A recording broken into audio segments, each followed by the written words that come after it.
nature, il arrive que des animaux ou des plantes se rendent pour vivre quelques services. C'est même parfois si important qu'ils ne peuvent se passer les uns des autres. Notre premier exemple se passe sous l'eau, au fond d'un petit canal tranquille. C'est là qu'habite un banc de petits poissons brillants appelés bouvières. Dans cette joyeuse bande cohabitent évidemment des mâles que vous reconnaîtrez essentiellement à leurs yeux colorés, et puis, bien entendu, des femelles. Celles-là, vous ne pouvez pas les manquer. Elles portent sous leur ventre une sorte de tube assez long dont elles se serviront plus tard pour pondre leurs œufs.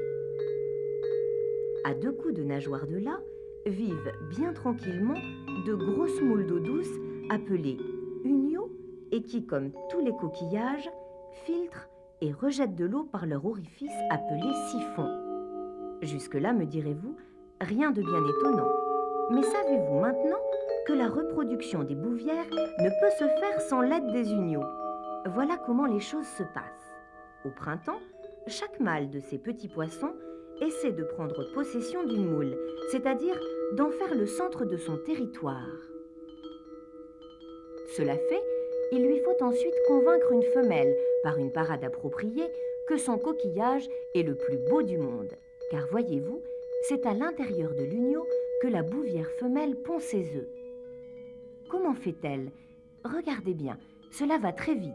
Elle introduit le fameux tube qu'elle a sous le ventre dans le siphon de la moule et hop, en un quart de seconde, les œufs sont pondus à l'intérieur. Ce qui est encore plus étonnant, c'est que la moule devrait digérer ses œufs. Eh bien, dans ce cas, pas du tout. Les œufs des bouvières seront pour ainsi dire couvés, bien à l'abri des prédateurs, dans le corps de l'union. Mais au fait, quel est l'intérêt du coquillage dans cette histoire? Eh bien, quelques jours après la ponte, naissent les petites bouvières. Et il semblerait qu'en quittant leur abri naturel, elles emportent avec elles les œufs de la moule. Les exemples d'associations existent également dans le monde végétal. Les lichens, par exemple, cachent un étrange secret. Ils sont faits, en réalité, de 2 plantes fort différentes, une algue et un champignon. Dans cette étroite alliance, appelée symbiose, l'algue apporte la matière organique, tandis que le champignon fournit les sels minéraux, l'eau et certaines protéines. Il n'en faut pas plus à un lichen pour vivre, même accroché à un rocher.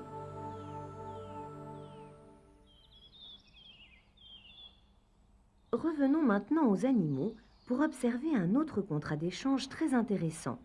Voici une colonie de pucerons. En temps normal, les pucerons sont très souvent attaqués par différents prédateurs, comme les larves de coccinelle ou les asticots d'élégantes mouches appelées cirphes. Chacun de ces forbans dévore environ 1500 pucerons durant les quelques semaines de sa vie larvaire. Les pucerons auraient donc un peu de souci à se faire s'ils n'avaient, sans le savoir, un précieux atout. Ils sécrètent à longueur de journée un délicieux liquide sucré que l'on voit ici briller à l'extrémité de leur corps. Or, figurez-vous que les fourmis raffolent littéralement de ce sucre appelé miella. Et lorsqu'elles trouvent une colonie de pucerons, elles tuent tous les prédateurs qui y sont installés et se mettent à protéger farouchement leurs petits troupeaux. Tout le monde dans cette affaire y trouve son compte. Les pucerons sont en sécurité grâce aux fourmis et les fourmis prennent chez les pucerons le sucre dont elles ont besoin. Les échanges de services existent également entre animaux et plantes. C'est le cas par exemple de certains arbres fruitiers et des insectes comme les abeilles. En butinant le nectar offert par l'arbre, les abeilles se chargent de pollen qu'elles transportent ensuite d'une fleur à l'autre. Elles améliorent ainsi la fécondation de ces fleurs qui est nécessaire à la reproduction et à l'apparition des fruits.